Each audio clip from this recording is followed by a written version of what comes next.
Hey everybody, Charles here. So this week we are offering 2 episodes instead of the usual 1 episode. We welcome our friend Kurt back to continue discussing Why Has Nobody Told Me This Before, the great book by Dr. Julie Smith. And the first time we had Kurt on, I spent a lot of time, I wouldn't say wasted, but I spent a lot of time telling stories and reminiscing about when Kurt and I first met, became friends, and we didn't really get to spend as much time in the book as I would have liked. So Dan thought it'd be a good idea, and I agreed to have Kurt back so we could talk a little bit more and try to focus a little bit more on his experience reading the book and the knowledge that he gained from Dr. Julie's writings. And I think we pulled it off. We mostly spent time in the book, and I thought it went really well. It was one of my favorite, most enjoyable episodes that we've recorded, so I hope you folks enjoy it too. I also want to say, if you enjoy having a second episode every week, you can check out our Patreon at patreon.com/mindfullymasculine, where for the first 50 people that join our Patreon for the bargain basement price of $1 per month, you will get 2 episodes of the show per week, not just 1.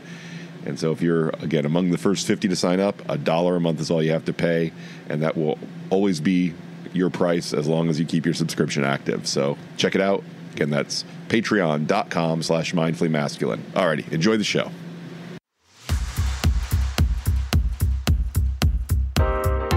Welcome to the Mindfully Masculine podcast with Charles and Dan, where we take a conscious, holistic, and direct approach to relationships, mental health, and self-improvement. For additional content, visit mindfullymasculine.com and follow Mindfully Masculine on Instagram.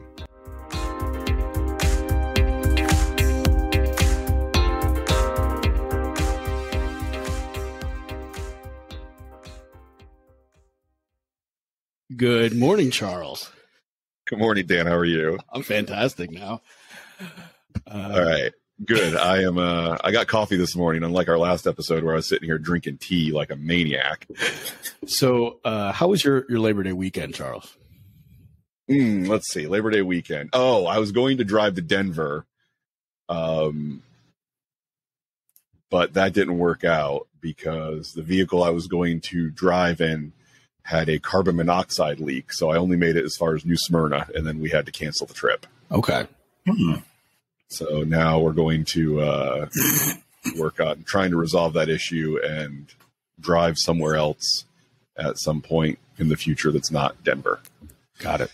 So yeah, I think the result of that has been I had originally planned to spend a good chunk of the fall up in the Mid-Atlantic region, up in the Virginia, Maryland, DC area, but it looks like I'm stuck here in Florida for the season instead, with some occasional trips to go watch red and yellow leaves fall off trees in other places, but I'm not going to be commuting back and forth like I had originally planned. All right. Well, sounds like baby steps, right? Figuring it out. Baby steps indeed. Yes. Yeah.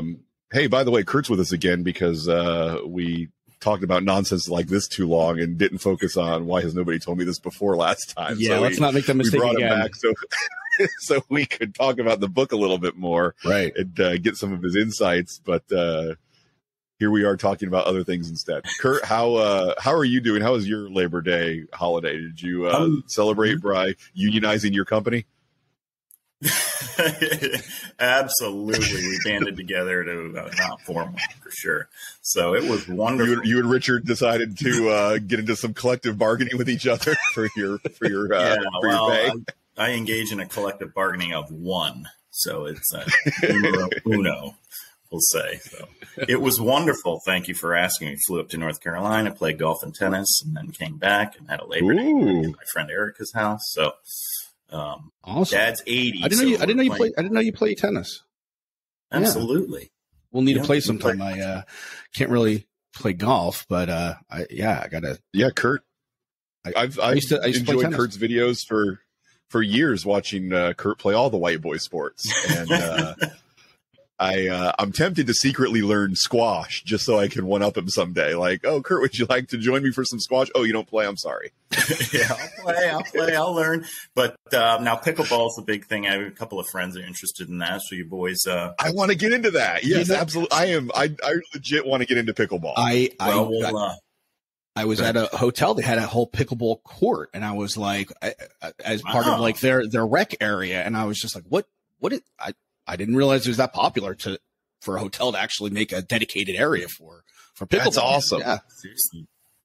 Yep. I mean, I think, I figure, especially once I hit 50, my plan is to be in much better shape than most other 50-year-olds. So I may be able to really assert my dominance on the pickleball court, because it hasn't worked out anywhere else in any other venue. So maybe pickleball's my place.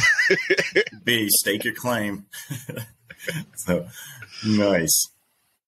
All right, so I'm going to get into pickleball. I've got a renewed enthusiasm based on this very short conversation. It's amazing how many people have reached out after my tennis thing. They're like, "Oh, play pickleball." I was like, "Absolutely." So there's a groundswell of people that we know. Hey, excellent! I'll do it too. I'll get into it. I'm constantly looking for new hobbies where I need to purchase new equipment. I am, and then throw out old equipment that I don't have room for anymore in my camper, and then have pickleball equipment instead, or I'll just keep it in my car. So, all right, I am in. I'm going to start finding a pickleball coach. Oh, you just go out and just start playing, brother. That might be how you do it, but I go buy the most expensive equipment and hire a personal coach first, and then before I'm willing to let anybody. Before I'm willing to let anybody see me do it. Yeah, my pickleball coming out, I have to already be, on a semi-professional level before I'll let anybody see me do it. Understood. Okay, so that sounds like a fun trip. I'm going up to North Carolina a couple weeks, maybe. Where are you going? See. I'm going to be in Lake Lure. Yeah, 2 weeks from today, I'll be in Lake Lure for a wedding. Where's that? And that is closer to Asheville. It's where Dirty Dancing was filmed, if that helps. That gives you some context. Are you going to use any of your dancing skills that you've picked up over the last 2 years?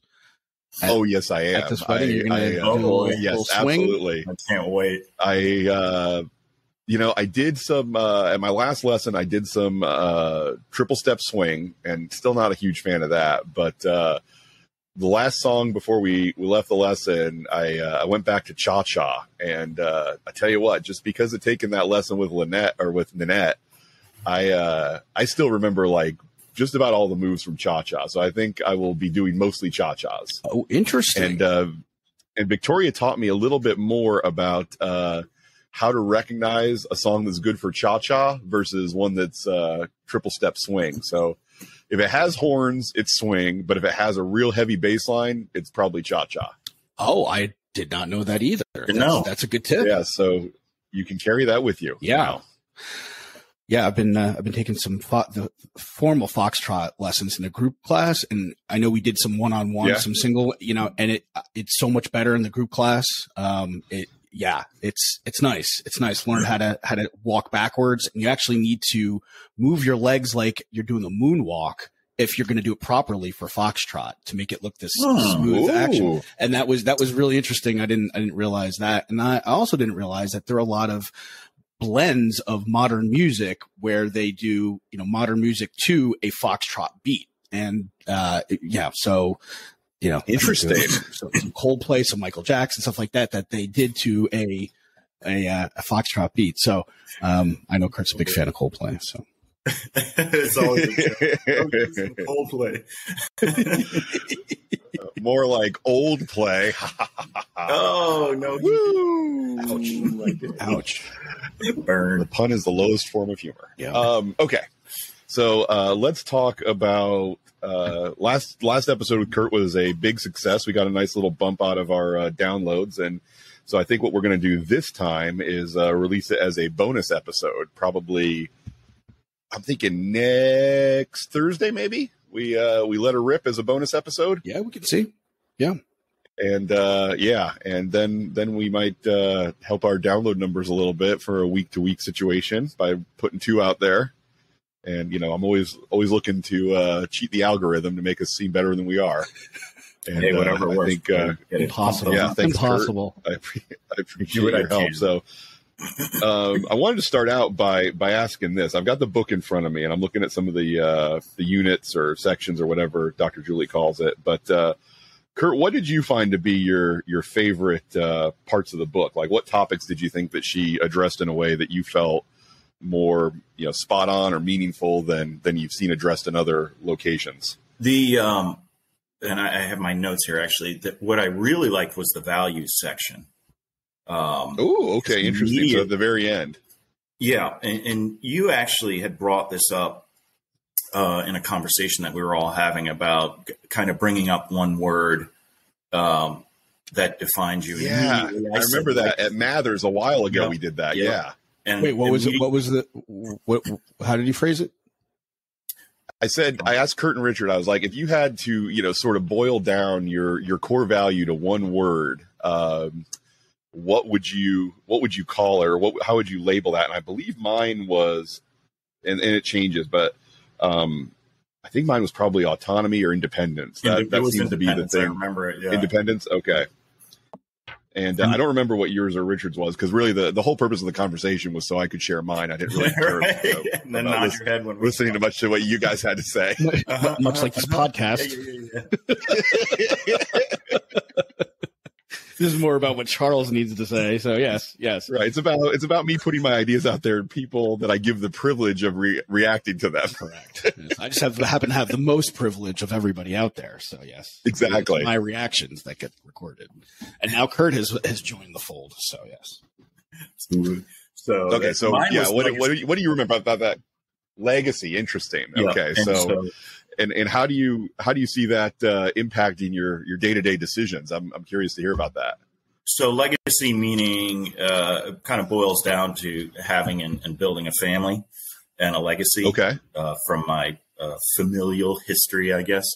So a lot of decisions I make personally are based off of that. Meaning, what kind of woman, do you want to spend your life with, and really to be a partner, as cliche as that sounds.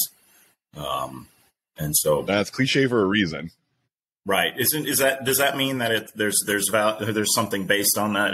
There's legitimate? Yeah, I mean that's what I would say. I mean, yeah, because think about how many people. I mean, you're a pretty social guy, and you get into a lot of conversations with people at bars, and a lot of people have ideas about businesses they should start. And I've had this conversation with my romantic partners before, where I'd be like, oh yeah, I met so-and-so at a bar and he's got a really good idea about a business or an invention or something like that. And then, she would follow up and say, oh, would you consider, going into business with him? I'm like, oh no, absolutely not. Are you crazy? No, he could have his own good idea, but I would never consider being a business partner with a guy. And it's almost like we put way more thought into who we would go into a business with than who we would get married to and have kids with sometimes, because so many guys end up with women or, or other guys who just have these core values that are so crazy different from theirs, but they're still willing to go into these lifelong partnerships. And often it doesn't work out to be a lifelong partnership. And I think a big reason for that is because we get into these deals with people that have way different values than we do. Same thing, way different, but same thing. Right.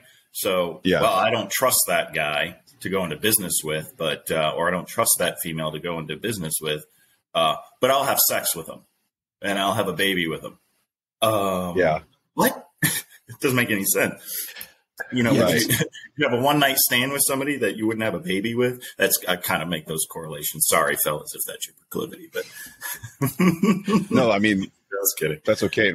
Fortunately, yeah, I guess there are precautions one can take where one doesn't necessarily lead to the other, and that's true. That's true. It would be wise to do so, but often people don't, and so yeah, they end up with these 18-year parenting partnerships that they never expected. You mean lifelong? Well, yeah. I mean, 18 as far as the government's concerned, it's 18 and you can fly the coop without consequences. But when you do so, it makes the world a worse place. So please don't do that, guys. Yeah. That's yeah. So okay, let me dig in a little bit, if that's okay, Kurt.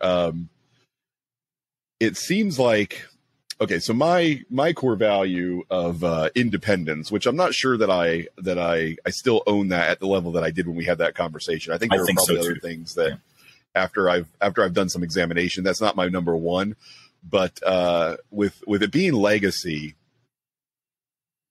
okay, so if independence is my core value, then the the way that goes south is, I end up alone and possibly lonely because I prioritize my independence over my relationships with other people.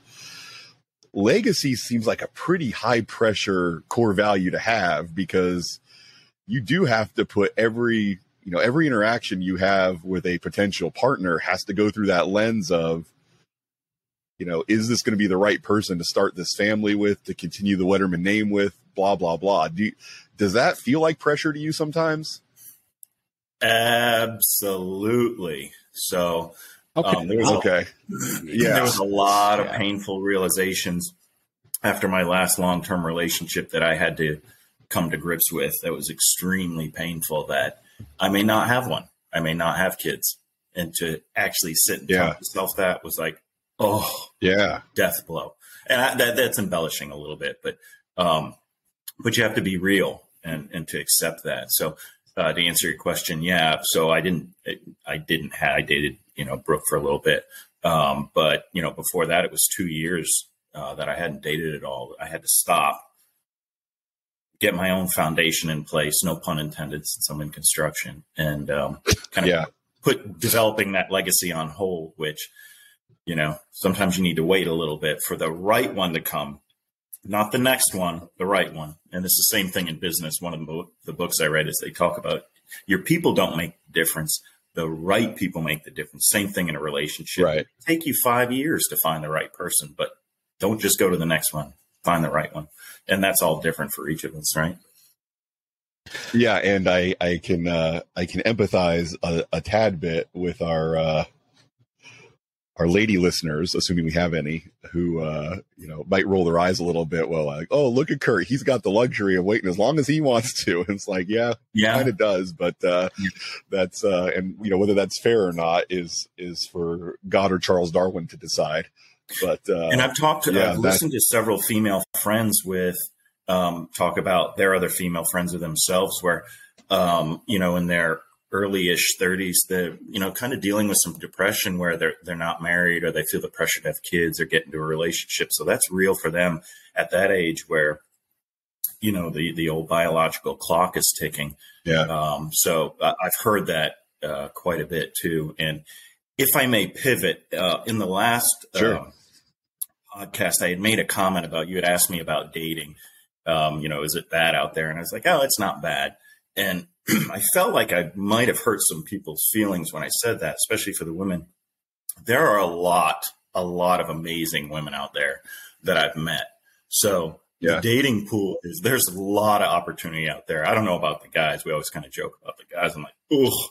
So, but especially in the and everything like that, there really are a lot of phenomenal women out there. So I just wanted to make that clear when I listened to it again. I was like, let me make that point, clear that up. So, I didn't take it that way when you said it, but I can, I appreciate you being sensitive to some ladies that may have.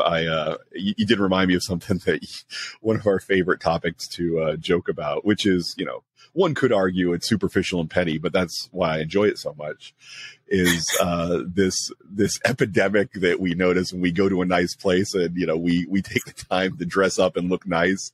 And then we always see some gal who has put a ton of effort into her outfit and her makeup, and she just looks so lovely. And she's with some guy, wearing, either a t-shirt or a ratty polo and a pair of cargo shorts. And it just feels so bad. An isolated incident. No, I told you, it's like epidemic proportions. It's every time we go out, we see this girl. Yeah. We see this girl in a lovely cocktail dress who has put, an hour plus into looking as nice as she can to go out with her boyfriend or her husband. And he looks like he just got off the golf course or he just got off the boat. So I don't mean hold on. I don't mean he just got off the boat as in he's an immigrant, a newly immigrated person to this country. Right. I mean, he just got off the fishing boat.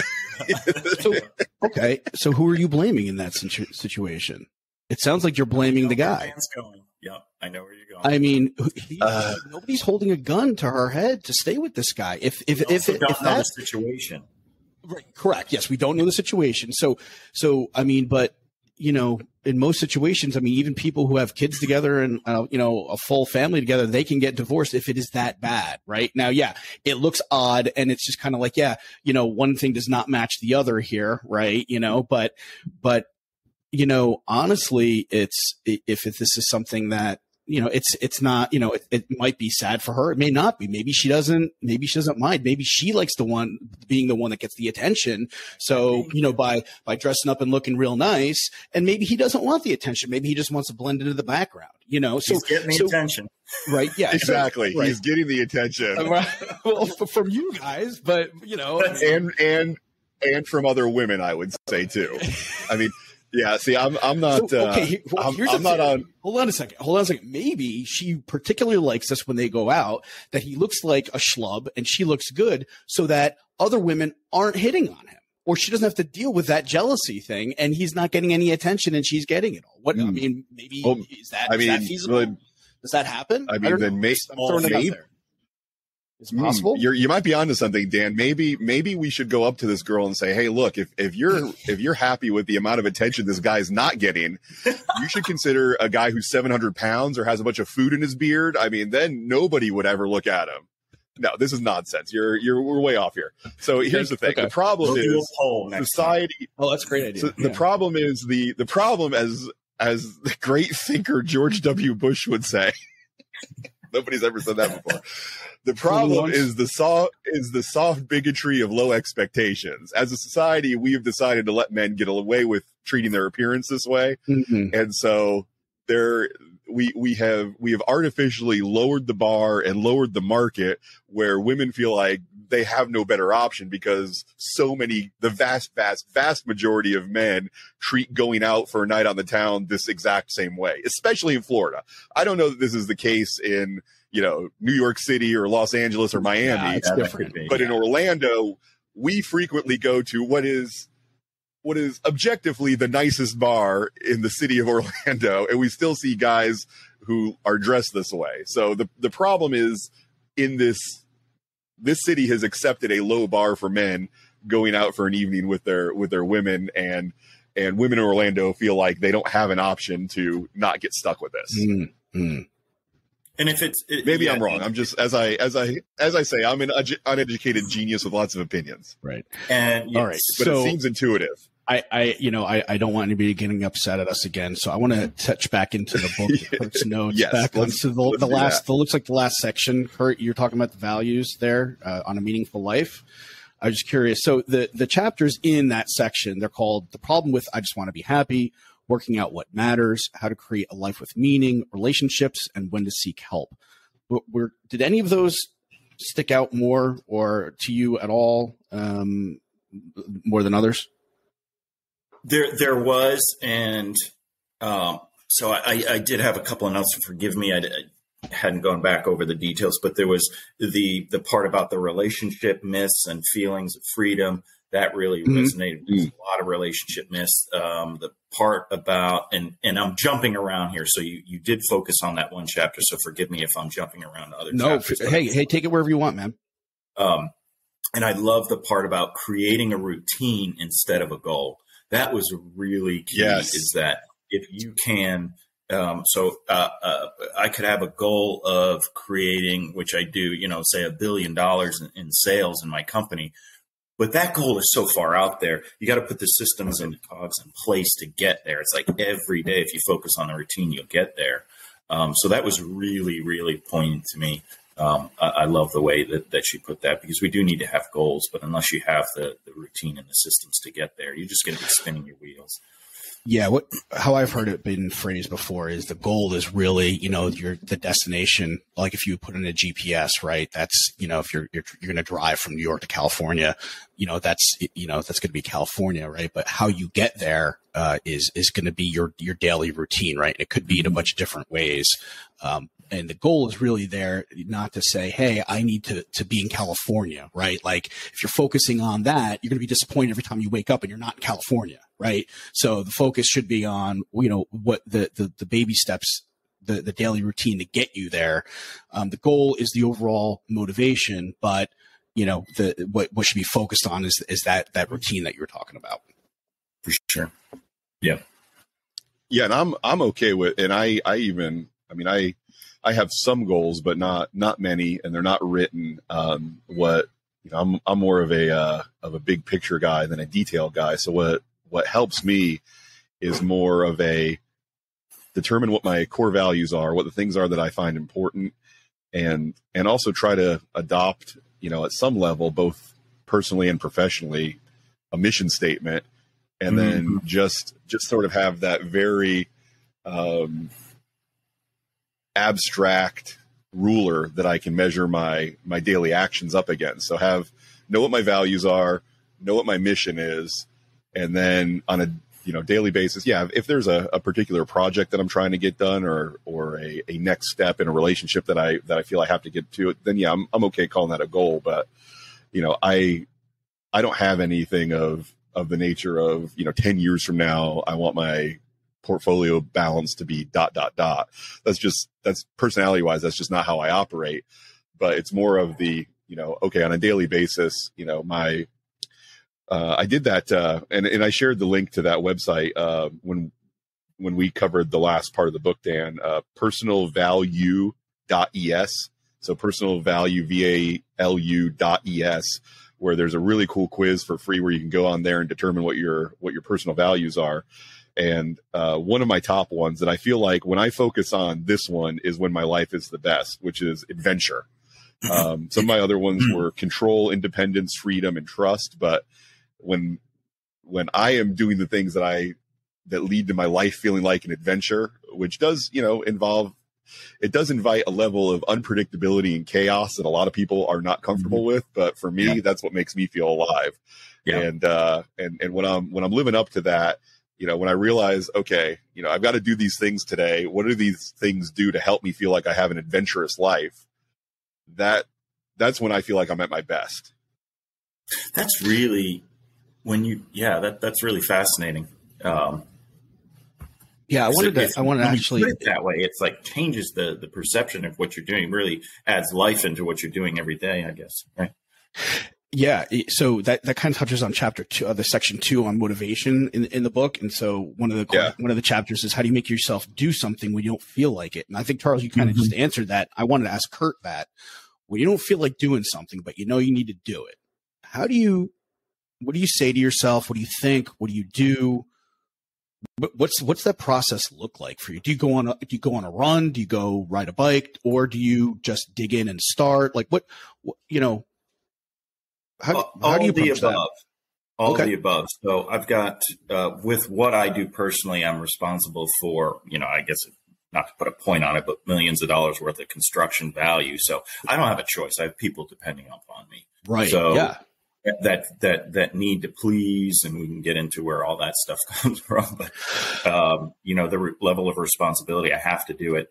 Part of it is just jumping right in, don't thinking about it. Also plan for it. Also, if you get down and you're like, God, I got to do this, focus on kind of what Charles was saying. How is this going to contribute to adventure, in the sense that I have a run group, so I know I'm going to get to socialize and meet new people. So if the day-to-day is getting mucked up or something makes me feel like, oh, God, this is so debilitating, fast forward or pivot to focus on, well, at least I have run group today and I'm going to get to socialize people and burn off that steam and stress and have a good time there. So there's several different facets there where you can either pivot to something pleasant, drive through it, get it done. So there's several things there that you can do. Yeah. So for you, it's for you, I know, it's a community, right? Connecting with other people. I know that that seems to be where you light up, so I could see that being a big factor there. Charles, how about you? What is it for you? I mean, the chapter on motivation was one of my favorite ones in the book. And I agree with everything she said, where just telling yourself to be motivated is not enough to get you to do the things you have to do. So one of the systems I use is, if I commit to someone else to do a thing or to be at a thing or something like that, then that really, that accountability where I feel like somebody is expecting me to show up and do what I said I'm going to do helps out a lot. Because, I mean, one of the things I find very important to myself is, I want people to see me as someone that they can trust, they can count on, they can expect to do, I'm going to carry my share of the burden that I said I would carry. And so if I put myself into, even if it's just plans to go out and meet at something and my presence is expected and required, then once I say I'm going to show up at something, then okay, no matter how I feel on that particular day, I'm going to show up because I want to be the guy that shows up when he says he's going to show up. Yeah. It's nice to feel reliable, right? Yeah, it's for me, it's essential because, again, we can psychoanalyze all this stuff, but I grew up in some situations where I didn't feel like I could count on that happening for me as a kid. People saying they would do something and showing up and being there when they said they were going to. So now, I've swung in the other direction where if I tell somebody, okay, I'm gonna be there, and then I don't, I feel really terrible about myself. So I try to avoid putting myself in those positions because I don't want to deal with the emotional toll that it takes on me to be the guy who said he was going to do something and then he doesn't do it. Well said. Thank you for sharing that too. That's I have the same problem. thing with communication. And I will always, I tell people, unless I'm dead or asleep, I will respond almost immediately because there were certain communications that I lacked or in certain relationships growing up. And I don't expect other people to have the same level of communication that I do or the response time, but I just can't leave something unread or something like that, or a response when I see it. It's just natural. And sometimes we falter or I can't get to it within the first 5 seconds. But so I appreciate you saying that. I have the same thing with communication. So. Do you ever accidentally find yourself in a position where you are putting your standards of behavior on other people who haven't agreed to it or haven't, you know what I mean? Where you're expecting that once. level. No, never. Great question. No. Now, obviously, I'm joking, but as an example, Charles, somebody admitted, well, I'm not you. This was a past relationship. I'm not you. And I didn't think at the time what I should have said. Okay, that's fine. Should I decrease my expectations or should you increase your effort? And you just let me know which way I should go. And I'm fine with that. Yeah. And so, that's certainly both of those are a better choice of, I'm just going to continue expecting you to act like me and be disappointed when you don't. And I fall into that trap often where it's like, on the one hand, the thing that attracts me about people, friendships and romantic partners, is the ways that they're different from me. But then I find myself in a relationship, and in some areas, the areas that, kind of get triggered and activated through my own childhood experiences, is like, I want to flip a switch and I want you to be just like me in this area. And I expect you to do it without me telling you that. Which goes back to some of the goes back to some of the No More Mr. Nice Guy themes that we discussed, where it's like, I love you because you're different from me, but when I feel the tiniest bit of pressure or uncertainty, now I want you to act exactly like me so I know what to expect from you. And then there's an opportunity to share and be vulnerable. I'm feeling insecure because, and this is the routine that my mom tells me in therapy, I feel X because Y. I need Z. And if everybody could at least start with that basic nature, because I stick to that every single time, right? We're all perfect at that. So, Charles is insecure because I'm not getting the same level of communication. I need you to, whatever you would have to fill in the blank for that. But that is a huge challenge because I've had my partner tell me before that, when you feel like something's not okay and you're going through something, tell me in a way that is honest and vulnerable. If it's like, but that's the hardest time for me to be vulnerable. When I'm going through something that isn't easy for me, it's so hard to be vulnerable. So instead, I will occasionally default to either anger or just a little bit of shitty sarcasm or something like that instead of vulnerability. And all it does is make the situation worse. But those two things that those instincts are. Sorry, go ahead. No, you're right. They're things that I should strive to control because, so many of us, we're just stuck with these automatic reactions that have been hardwired and have led to us building a life for ourselves that often it seems like it's a good enough way to deal with things, but it's not the best way. So it's hard to let go of the good enough way that our impulses tell us to act instead of the better way that we have to, involve education and discipline into changing these behaviors. And it's tough. It's worth it, but it's tough. And right there, when you talked about vulnerability before, I wanted to briefly say you had a definition of vulnerability, but I think vulnerability comes down to risk. And I was talking with my mom about that, meaning true vulnerability is you taking a risk that the other person is going to shut you down, walk away, or do something. So anger and, in your case, sarcasm are emotions that you can control. Feeling hurt, expressing hurt and sadness is not something you can control, and that makes you extremely vulnerable. That's why anger and sarcasm are old friends. I know how they're going to react every time because we're pretty tight. You can control. I think it's and you're important. The only one that does that, by the way. None of us. Right. Yeah. Thanks. I had some heated discussions with my girlfriend over the last couple of weeks, and I was learning about myself was that I needed to communicate to her what my initial reaction could be or is, right, which would be like maybe some anger, or sarcasm, or and how I phrased it was, I'm working on it, but I'm not perfect. I'm going to mess up, but just so I'm. This is going to be my initial reaction, but I do need some time. I am going to try to work through it as I have a little bit of time to kind of calm down, maybe sit down, and at least I felt like I needed to at least let her know that, this is going to be a temporary thing. This might be my initial reaction, but it's not. I'm not going to think clearly at that point. I'm not going to make the best decisions. I know when I'm in that emotional moment, I'm not going to use the right words. I'm not going to say the right things. I'm not going to think clearly. So I'm not even going to have a chance to think through it properly. And I felt like at least by letting her know that maybe she'll be, and I asked her, be a little patient.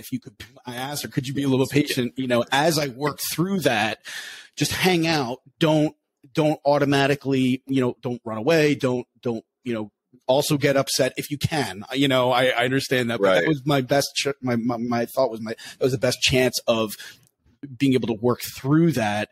And I noticed, over the last few times we've had discussions, it's gotten, I've had a lot less emotional reaction by bringing it out there, by being vulnerable and saying, hey, this is how I initially react. That time period has really gone down. I'm finding I'm sitting down a lot more quickly, and I'm talking a lot more calmly, and she's also reacting a lot better to that whole situation. So, that's what's worked for me. I like that. Not done yet, but working. Right. And I like that. I wonder, it feels like it's a hard balance to find though, where you're, on the one hand, you want to give your partner a heads up to say, hey, look, I've got these impulses. You may see flashes of these emotions in my reactions, and please don't react to them in a way where you feel like you're attacked or that I'm making things worse. But on the other hand, it's like, I could certainly empathize with a partner who says, oh, okay, you can't control your initial reactions, but you want me to control mine. You want me to give you patience. You want me to give you space when it's an ask. When you're behaving this. It is an ask. Absolutely. And it's like, trying to find that middle ground where it's like, okay, even though it's hard, I'm going to try to temper my reactions in the moment. And I'd love if you could try to so you can temper yours in the moment too, and we can kind of meet each other in the middle. But exactly, it is hard. I'm not expecting her to not react at all, but just say, "Hey, try to." I'm going to be trying to become more mindful and aware of where I'm at. But sometimes there's going to be a fleeting moment of where we have that initial reaction. So if you can kind of just remember the back of your mind somewhere that it's going to be short lived, and then I'm working on it. Hopefully get shorter and shorter and shorter. Man, that's half the battle. Here's an exercise that just came to me that I think I'm going to try, and I'd be curious to hear you guys try it too and tell me if it works for you. And I mean, obviously not you, Kirk, because right now you don't have anyone like Dan and I do. But Wow. Boy, man, he's got this. Oh my God! You know, I would like him on the podcast another time, Charles. No, I love verbal abuse. It's your love language. You should explore. It's your love language.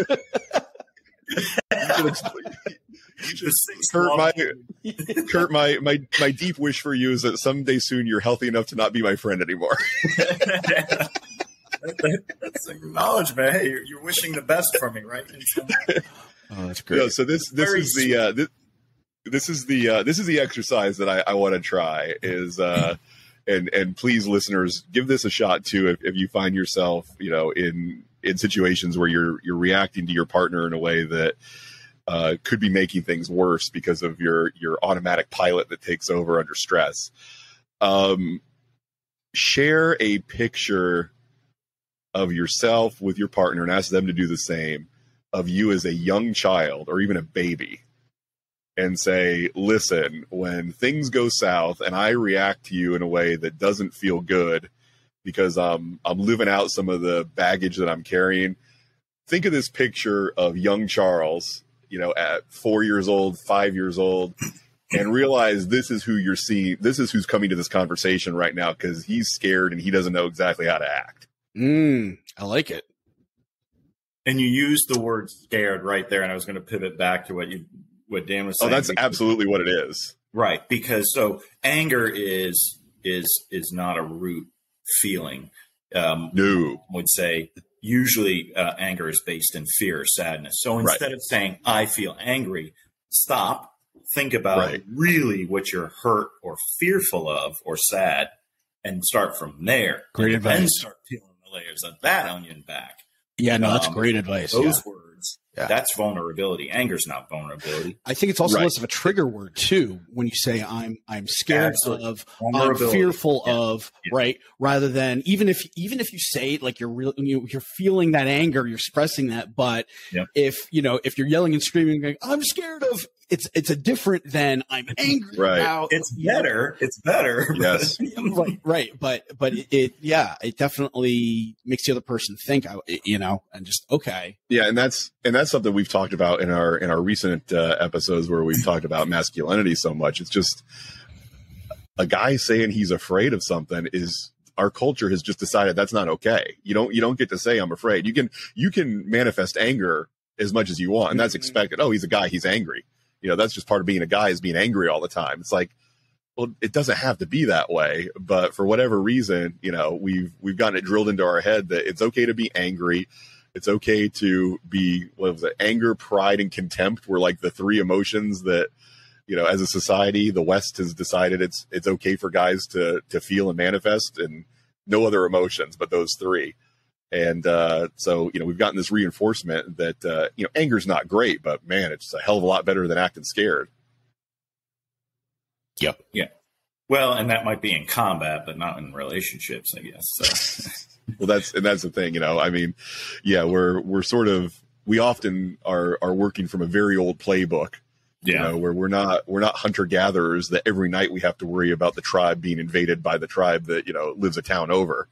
And still, you know, we're carrying, and that was one of the thoughts I had this last week was, you know, there's nothing manly about living your life based off of a script that somebody from 1,000 years ago wrote for you.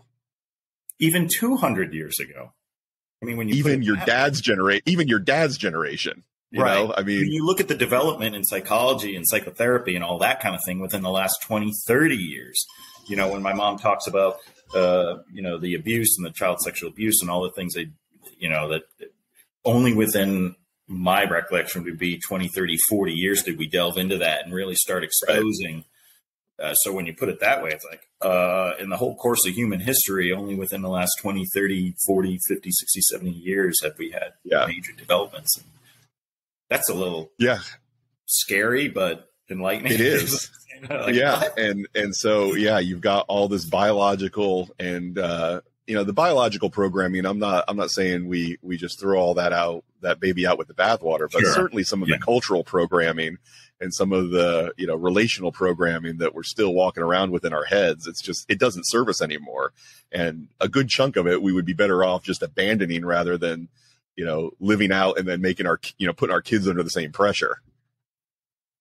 For sure. So anyway, that's my piece. Okay. What else from the book did you find value in, Kurt, that that really resonated with you?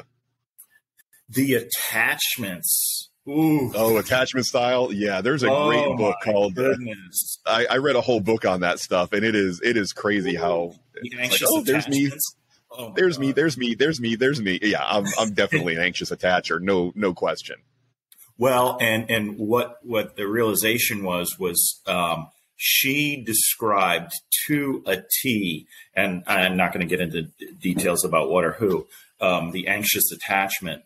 And I was like, oh my God, they took that person and she wrote about this person. And right. Ultimately, I had to, when you point at somebody, you have three fingers pointing back at yourself. Exactly. So yeah. I had to, it's like, ooh, when you start doing that, I was like, yeah, I can see where, I reflected on that. And I only got focused on the anxious attachment just because it resonated so much with me. And it was fascinating. Usually we see that with women. We make light of it when we talk about daddy issues. And that's really not giving it the due that it needs, but we see a lot of women that have, issues with, their relationships with their father, and how that sense of abandonment really, really affects their relationships with other men. And it's us as men having to say, look, I'm not your dad. I'm not going to be your dad. So it is unfortunate that, and I find particularly, the guys that like to use daddy issues so frequently as a punchline forget the idea that behind every girl with daddy issues is a man who didn't live up to his obligations. Absolutely. Yeah. And it's kind of sad that that we're creating generations of both sons and daughters that are having to deal with guys because of their own childhood trauma, that have, done this weird math that the end of it is, it's completely fine if I'm not involved in my kid's life and not actively engaged, and I, prioritize my substance abuse or my career or my rage issues above my connection with my kid. And then, we end up with the problems that we have as a society. Yeah. The rest of us end up dealing with it for sure. Yeah. Yeah. I just want to read a little bit from the section about anxious attachment.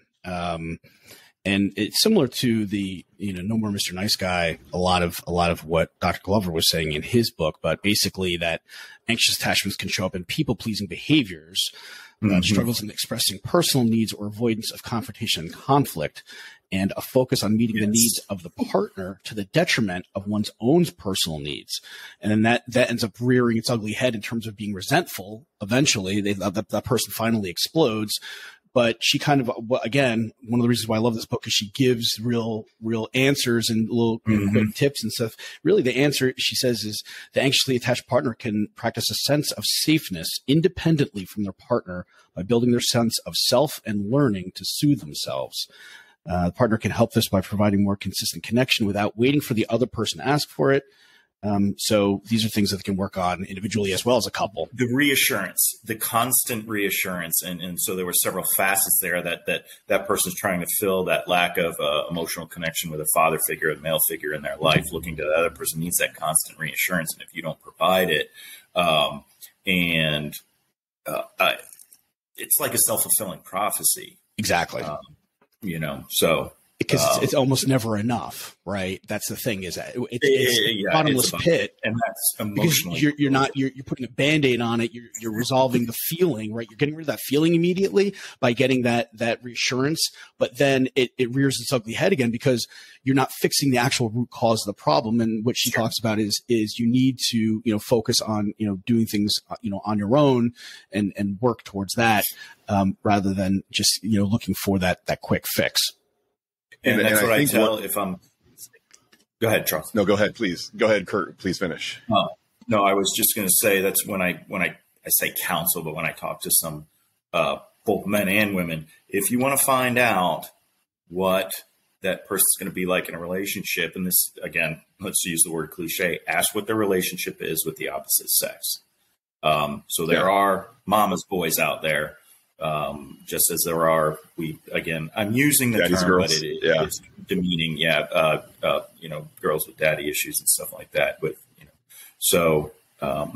Because those formative years between the younger years, but then my mom would say around 12 to 14 is when the opposite sex will look to the other parent, or maybe the couple of years before that. So interesting.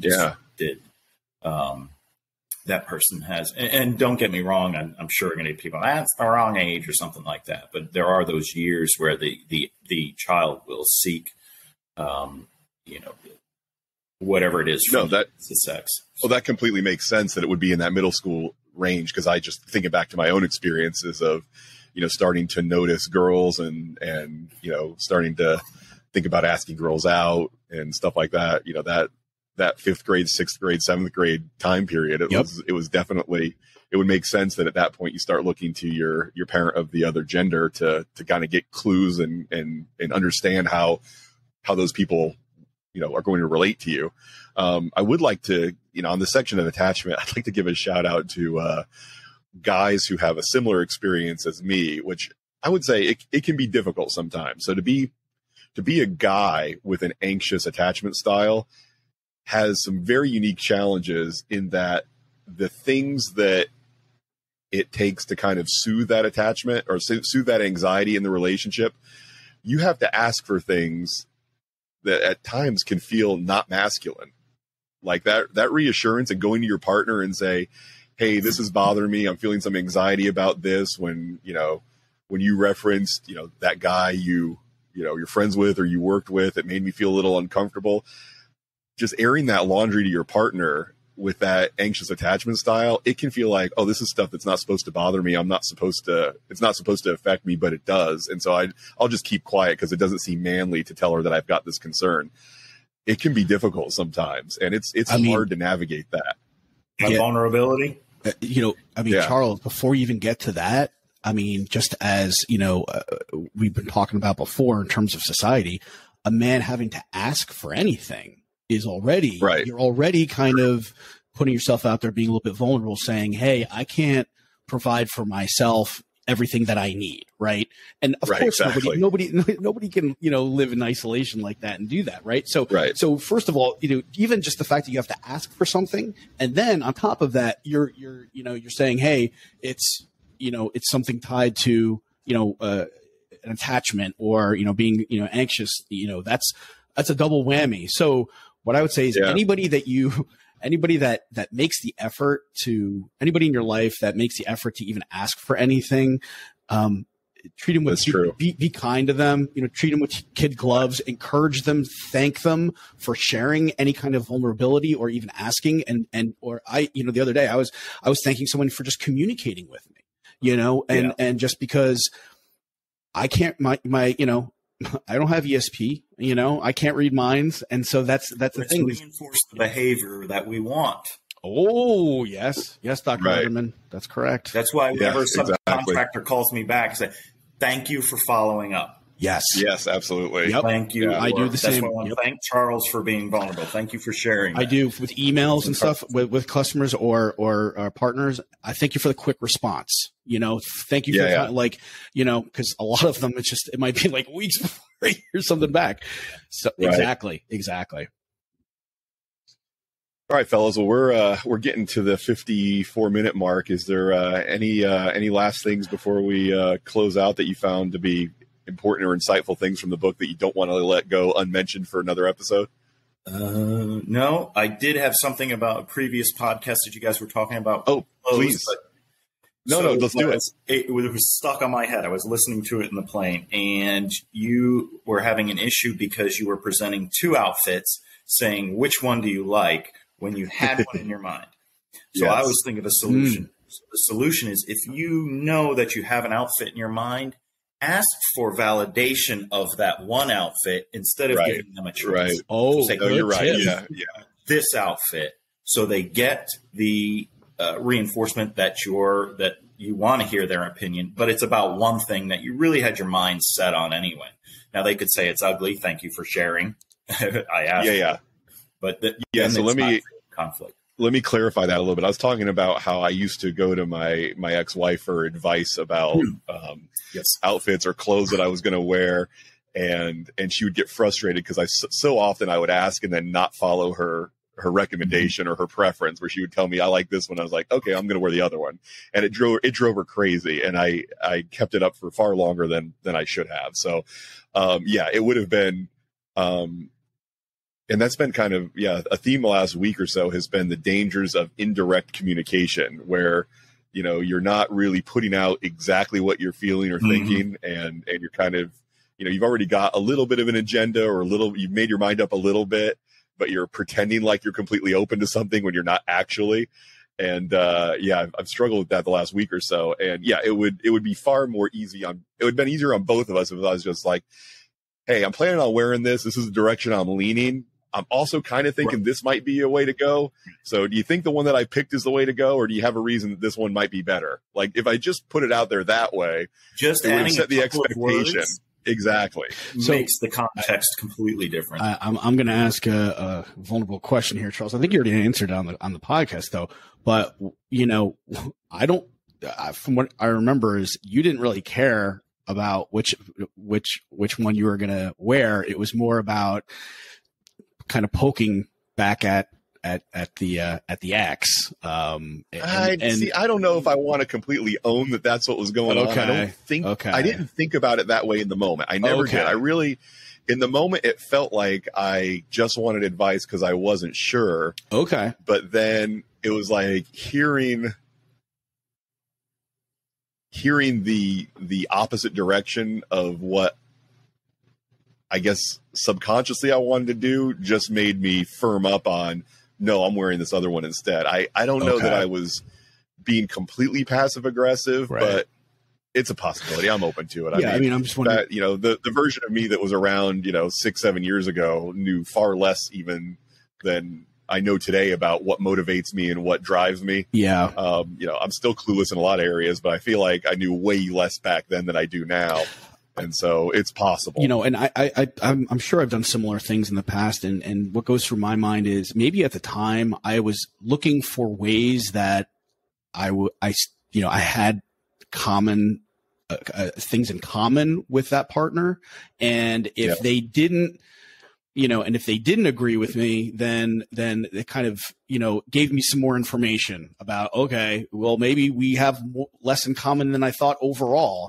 But whereas if she agreed, maybe she agreed with me, I'm like, okay, maybe I need to soften up on some of these other things a little bit. So, maybe we have more in common that I'm not aware of, but because she picked something completely different than I would have. Oh, well, wait a minute. Let me, I don't know. My mind does strange things sometimes. So let me take this opportunity to say, first of all, thanks both of you guys for doing this again. I really enjoyed having Kurt along for the ride again. It's a lot of fun. You didn't enjoy me though? Second, okay, cool. All right. Dan, you're I am still here. We haven't ended it yet. Dan, you are a perpetual pleasure. You know that. Oh, I like that. Perpetual pleasure. I'm taking it. Nice consonants. I'm taking it. The other important thing I want to share is this outfit I have planned for this wedding in 2 weeks is gonna blow everybody away. I'm really you're happy saying with that, Charles. Yes. I can't wait. Yes. Oh my gosh. Nice. I am very, very pleased Don't with the. tell us you don't want to be surprised. I'm not. I'm gonna say I got a couple of the accessories when I went to the office this morning to get my new computer that didn't work out for today's podcast.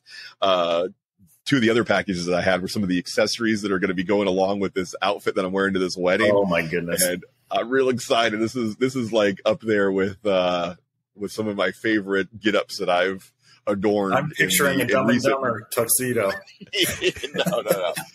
No, I will be very fashion forward, but I won't be so formal that I'm going to take attention away from the groom or his groom's. I have a feeling the bride. That would be amazing. It's Charles's day, damn it. Yeah, somebody forgot to send them the memo. I have made the joke sometimes about when I'm attending a wedding with a partner. I'll find a really, really hot looking white dress and be like, ooh, you should wear this to the wedding. You look so good in this. Like, I can't wear a white dress to a wedding. It's like, yeah, but you look so great. So no, I'm not doing that. I'm not gonna put on a white dress. It would be funny. You know, some guys, you know, wear a tux for his wedding and I show up in white tie and tails. Yeah. Right. The top hat. Unfortunately, I might be the only one in attendance who knows how much of a faux pas that is, but it'd still be kind of funny to do, but I would never do that. Oh, yeah, so this is going to be a great outfit. I can't wait to share the pictures with you guys. Man. Can't wait to see it. Drooling. All right. Anything else, fellas, before we adjourn? No, good. It's good. Appreciate it. All right, awesome. Kurt, we might have you back for a part 3 if we can find a good enough book. Oh, I've got plenty of books. I think we talked about Never Split the Difference or Extreme Ownership, all kinds of really valuable books that have a wonderful correlation with men's mental health and relationships. As Jocko's may not think. Does Jocko hit the personal relationship stuff and Extreme Ownership very heavy, or is it mostly a business book? Well, so there's a tie-in between, they'll give a combat-related experience and then tie it in with business. But I use Extreme Ownership. I always have. I just didn't really have a word for it in my relationships as well, because even when I was in, if I may, what I'll term an abusive relationship, ultimately it was my fault because I allowed it. Or when we talked about taking an opportunity to progress emotionally, was why didn't I leave that relationship, or why did I come back to an abusive relationship? And now we start to make progress. And so that is definitely a practice of extreme ownership there. And to answer your question directly, Charles, there may have been, I'm actually listening to the book again. I probably listened to it like 10 times. I will report back on anything that I pick up that's directly correlated with either men's mental health and or relationships for sure. So yeah, we'll have to look at that book for sure. Yeah, we're always looking for new books to add to the queue of what we want to talk about. So I'm excited for everybody's opinion on it. If you got a good book that you think we should cover, please let us know, and we will definitely consider doing that. And typically we like stuff in the self-help, personal development, habit generation, relationship, any of that stuff. We're pretty flexible to the kinds of stuff we cover. So Atomic awesome. Habits, work week, all that. Yeah, absolutely. Yeah. All right, cool guys. Thanks so much. And I look forward to doing this again sometime soon. Yeah, soon, boys. All right, gentlemen. All right, take care. Have a good one. Take care. Bye. You too.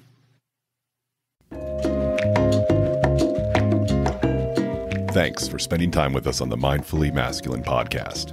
If you like this episode or think that it would be useful for someone else, please leave us a review and follow Mindfully Masculine on Instagram.